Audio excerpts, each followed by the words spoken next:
Are you ready? I hope so. I love it. Okay, so let everybody know your name, and if you have a nickname, please state that as well. Okay, well, hello everyone. My name is Kushinda Little. My nickname that some of my closest friends call me is Kush. Nice. And a question that's not here. Can you tell us a little bit about, first tell us the name of your company and tell us a little bit about your company? Well, the name of my company is called Yummy Honey Co. I established the company in 2020. It is a Black-owned kosher honey brand or business.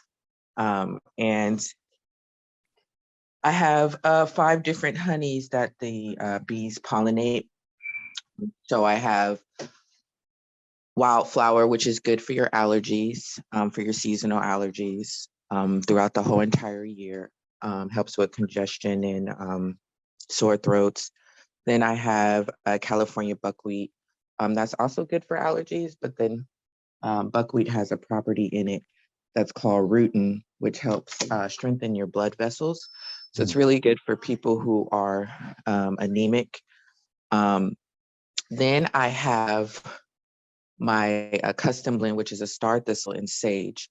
That is a really good honey because it has antibacterial and antimicrobial properties. So it's a really good healing honey for topical use. So like if you have any cuts or bruises, it'll actually help heal your wounds. And then it is actually a really good cooking honey. So if you like honey glazed chicken wings, salmon, Brussels sprouts, prosciutto, or like the charcuterie boards, like the meat, cheeses, and crackers, it goes excellent with that. Then I have orange blossom. Orange blossom comes from the orange tree, so it has more of a citrus note. So that is really good for anxiety and headaches. Also good for your teas and your Greek yogurt and your smoothies. And then my last one that I have is a West Coast coriander. Coriander is known as a memory stimulant, which I think everyone kind of needs help with sometimes because we do forget things a lot. And it is also good because it has a less than 2% sugar content. So that is good for people who are diabetic or who have low blood sugar. All of the honey that I produce is locally based out of California, the northern part of California. I'm a member of the California Beekeepers Association, which is equally important because not only are we, it's basically legislative. So there's really focusing on supporting local beekeepers, making sure that the laws kind of stay intact because a lot of the things in terms of production, when it comes to honey, it gets outsourced to other countries. So a lot of the honey that you see in stores is not actually real honey.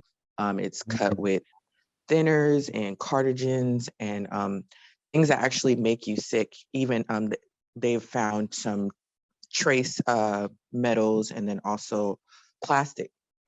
So when you look at honey and how it drips, if it drips very slow and kind of like melted plastic, that's an indication. And then also the colorway. Obviously, honey has different hues as well. You can tell the difference. And then also honey is supposed to have a smell. So like, for example, my orange blossom smells like an orange tree. It has a citrus note. My coriander actually smells like licorice. And then the wildflower also has a floral scent.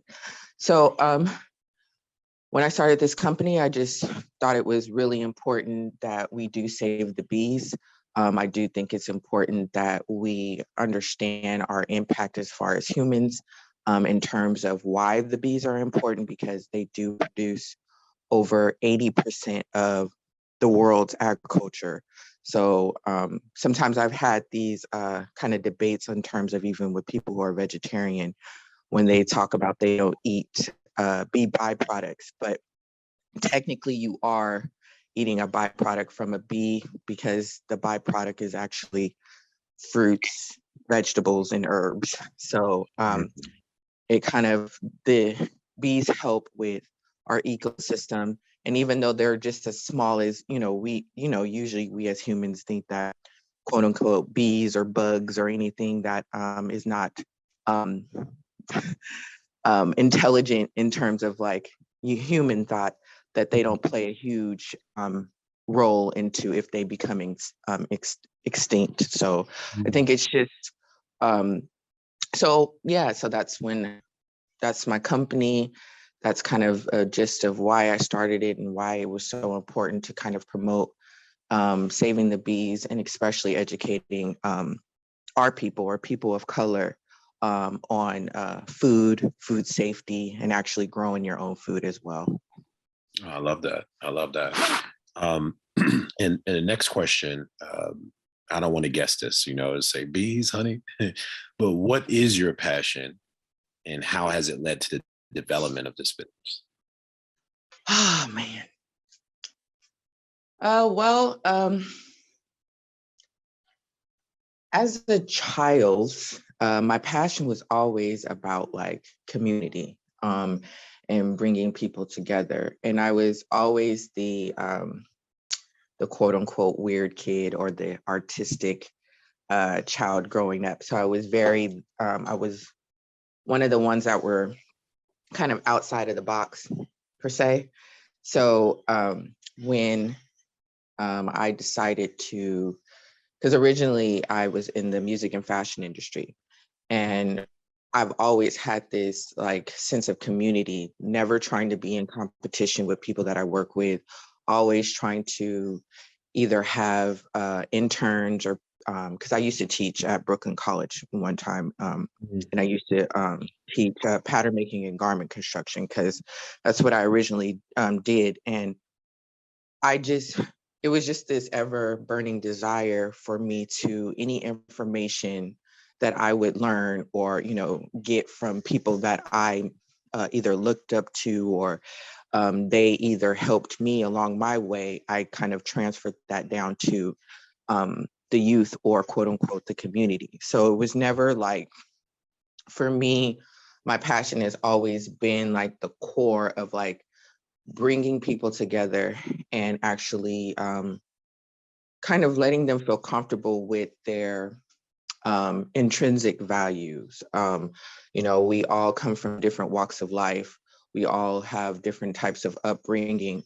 But at the end of the day, when we first meet each other, we're kind of both walking into each other's lives.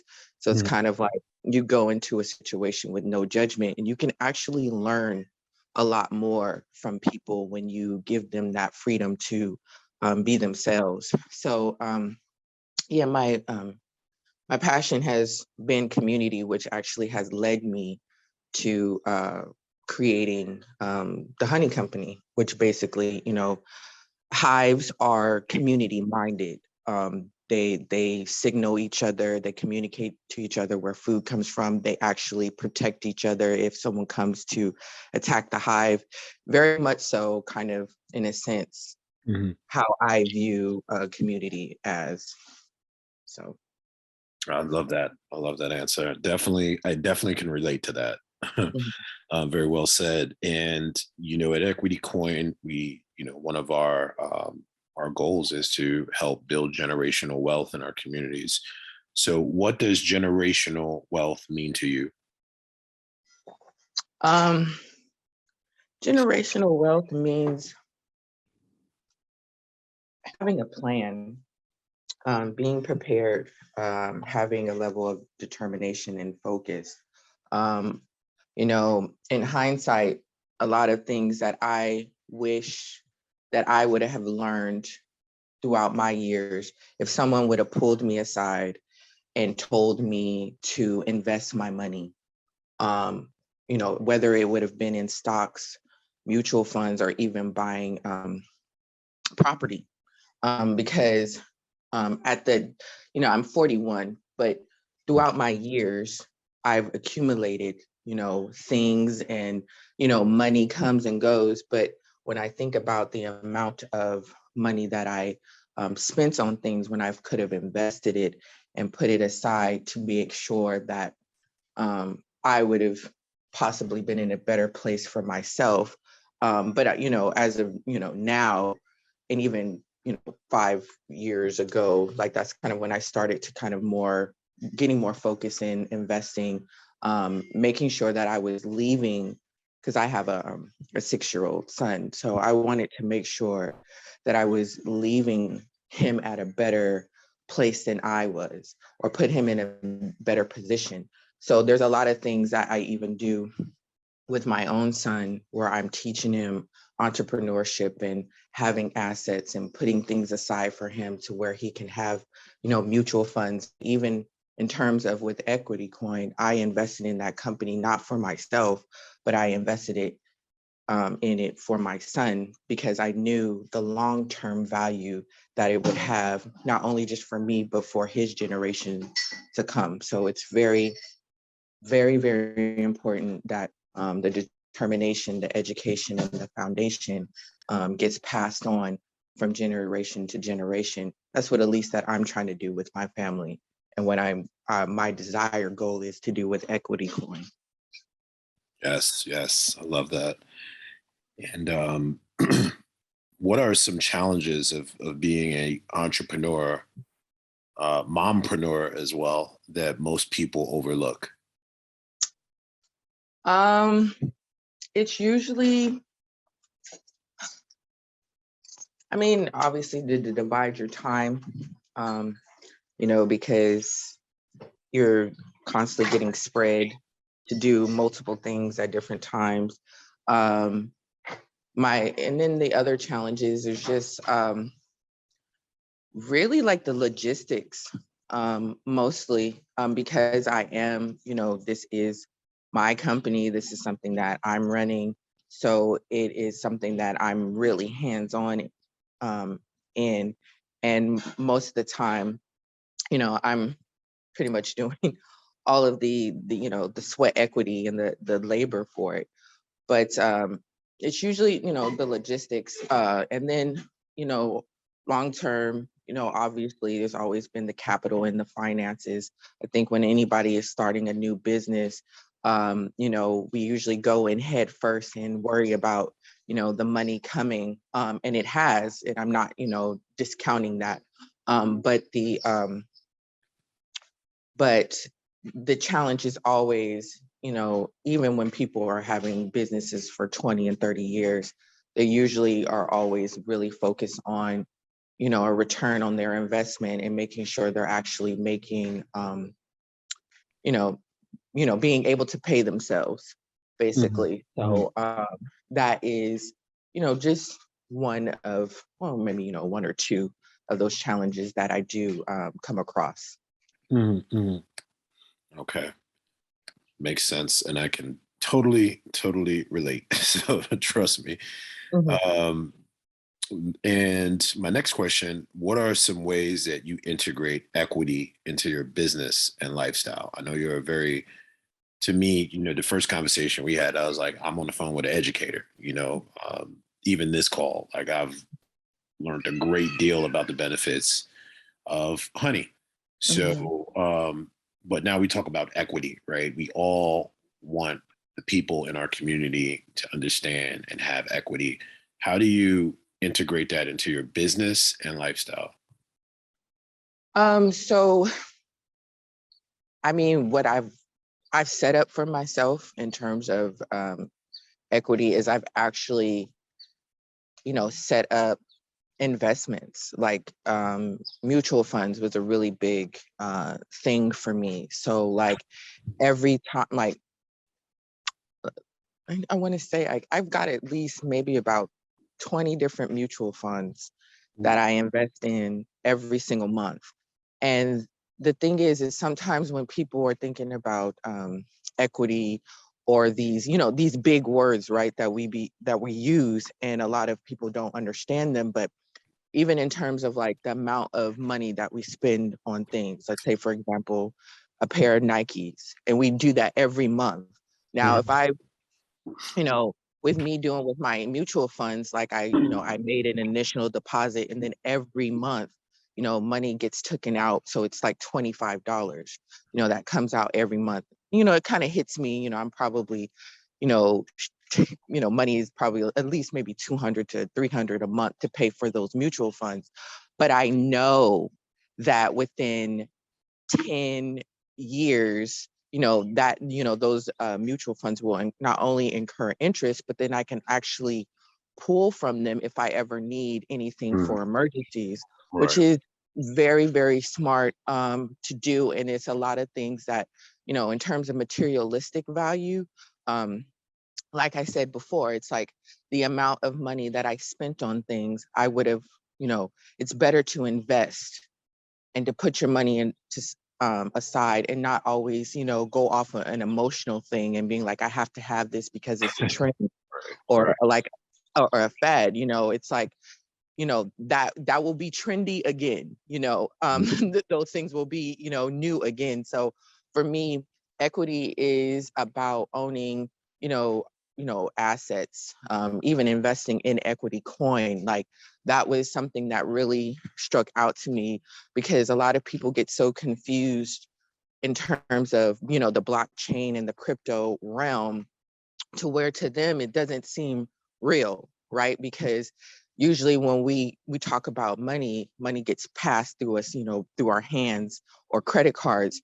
So now that EquityCoin is actually backed by real estate, which is real buildings that you can actually see, and that that what you're investing in is going to actually incur interest on it. It's a great feeling, and it's not just for myself, but I'm concerned about my son. He's 6 years old. By the time he's 20, my son will be probably a multimillionaire just because of what I've done on the back end for him. Obviously, it's going to benefit me as well. But at the end of the day, I don't want, which ends up happening with a lot of people of color, is I don't want him to fall in the cracks, and I don't want him to not have anything if and when I decide to leave this planet. I want to make sure that he has assets and things that are set up for him as well. So equity is extremely important. I think people really need to sit down and actually listen to people and not, obviously sometimes we have our levels of fear because, we are intimidated by people who are, maybe highly educated or have more knowledge. But the key is that information can actually bring value to you and help you grow and benefit you and your family as well. So it's really important for people to kind of take have these conversations, take what you can and utilize it in your day-to-day life to make sure that you have generational wealth as well. Right. Right. No, I love that last part of, being intimidated by the information because it can seem very cumbersome sometimes, but you take, like you said, you take what you can and you you just take action, Mhm. that's really it. I recently opened up some more mutual funds for myself as well and my family. And I did it by watching a video. This guy was Mhm. suggesting to use this company. It's a 30-minute video, but the last 5 minutes of it, the last 8 minutes of it actually was where the meat was. And I was Right. able to follow some links and it was super easy. Mhm. So that's what we're trying to do with Equity Coin is really make the language of investing, a little bit easier to digest. Mhm. Show people such as yourself who have great stories and relatable stories. There's so many powerful women like you in the community.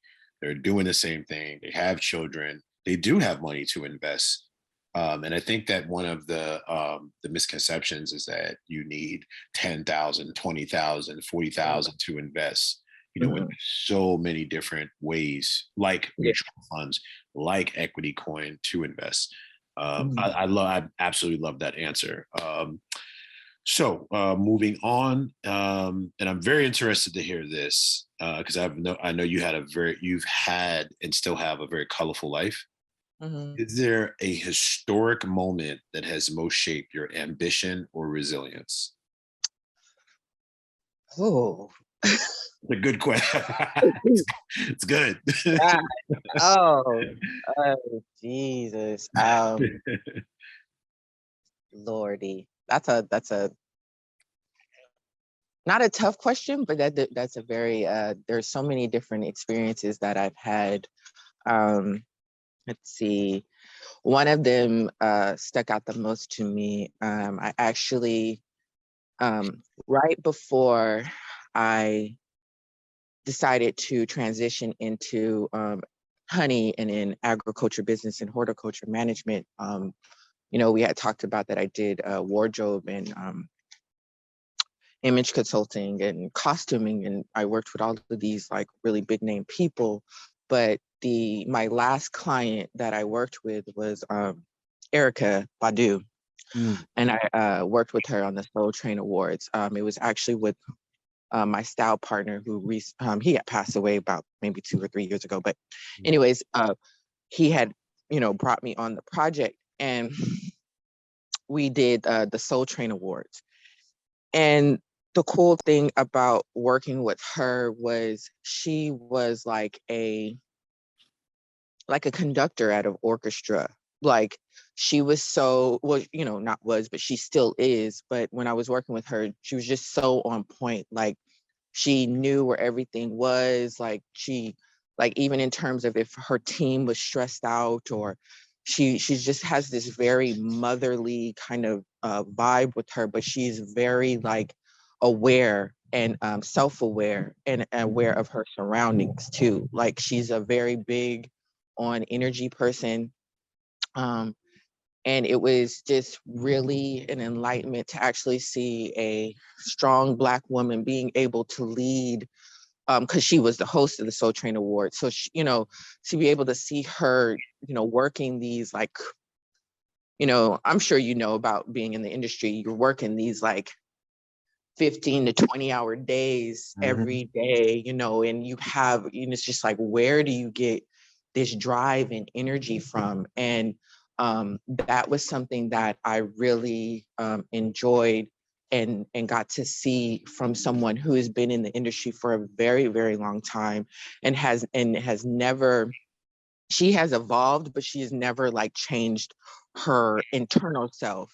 And Mm. I appreciate that too, because a lot of times we as people, we kind of get, um, we want to do, we want to be like, or we want to do things like some other people, or we trying to change ourselves to kind of fit our environment. But then, being around Erica and seeing that she was just unapologetically her, and that was something that really stuck out to me and has given me a lot of like personal drive and actually like a lot of self-love too. It was just like, what, if she can be that way, so can I, and still be able to be appreciated. People appreciate me for my skills and talents as well. So that was dope. That's dope. That's yeah. Her energy just seems radiant. Uh, Hmm. it shines through any platform she's on. It could be Twitter, the Soul Train Awards, Instagram. You can feel her energy. It feels very like accepting and radiant. So that's definitely. I had a chance to actually see her perform in Chicago, and it was just all eyes on her. Like she just commanded presence without actually asking for it. It's Right. amazing. So I know I that was great. That was a great story. So thank you for sharing that. And lastly, what is the best way for our audience to support your vision? Well, buy some honey, number one. So people can find me on I have a e-commerce website, so that is yummy, is www.yummyhoney.co. uh so that's www.yummyhoney.co. And then I'm also on Instagram, which is um, the at symbol yummy_honey co.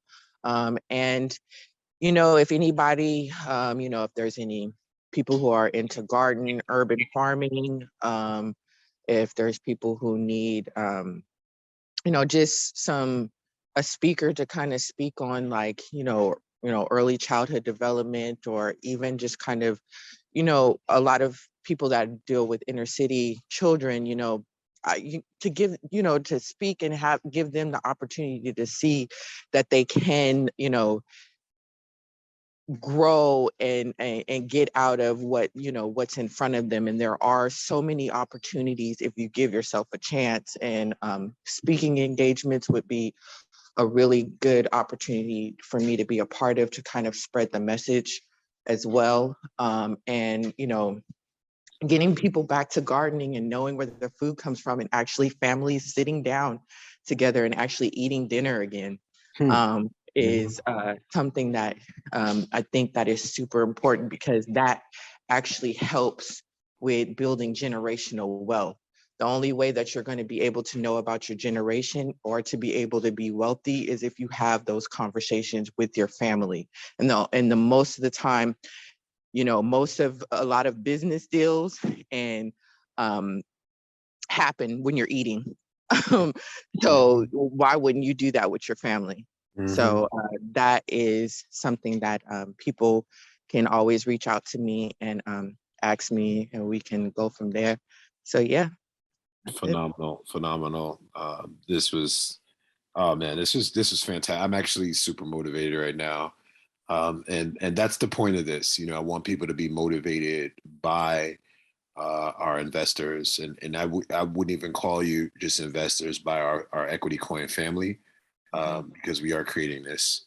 It's not a community, but like this ecosystem, where we support each other's endeavors, we support each other's families, we look out for each other's mental health and Mhm. physical health and spiritual health and financial health, Right. because that's all a part of generational wealth, in my opinion. I always say generational health and then generational wealth, Hmm. because if you have trauma around money, you're not going to be able to build wealth.